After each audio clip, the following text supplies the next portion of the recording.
खबरों के सिलसिले को आगे बढ़ाते हैं। कराची में दूध की नई कीमतें मुकर्रर होने के बावजूद मामला उलझ गया है। अदालत ने कमिश्नर कराची को जाती हैसियत में तलब कर लिया है। कीमतों के तयन का तरीकाकार भी तलब कर लिया गया है। कमिश्नर कराची की जानिब से अदालती हुक्म पर जवाब जमा करवा दिया गया। कमिश्नर के मुताबिक फी लीटर कीमत 120 रुपए मुकर्रर कर दी गई है। रिटेलर्स के वकील ने कीमतें मुकर्रर करने पर तहफ्फुजात का इजहार कर दिया। कराची में दूध किस नर्ख पर मिलेगा? नई कीमतें मुकर्रर होने के बावजूद मामला उलझ गया। सिंध हाई कोर्ट ने कमिश्नर इकबाल मेमन को ज़ाती हैसियत में बुला लिया। कीमतों के तयन का तरीकाकार भी तलब कर लिया गया।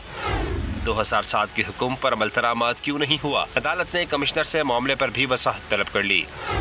इस्तफसार किया, 14 साल से केस इल्तवा का शिकार है। अब तक कीमतों के तयन के लिए मैकेनिज्म क्यों नहीं बनाया गया? कमिश्नर कराची की जानिब से अदालती हुक्म पर जवाब जमा करा दिया गया। दूध की नई कीमत से मुतालिक नोटिफिकेशन भी पेश कर दिया गया। कमिश्नर के मुताबिक फी लीटर कीमत 120 रुपए मुकर्रर कर दी गई है। दरख्वास्त गुजार रिटेलर्स के वकील ने कीमतें मुकर्रर करने पर तहफ्फुजात का इज़हार कर दिया। मौक़िफ़ इख्तियार किया।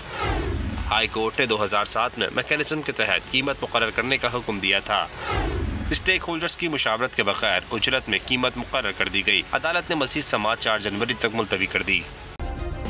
सब्सक्राइब करें और बेल दबाएं ताकि कोई खबर रह न जाए।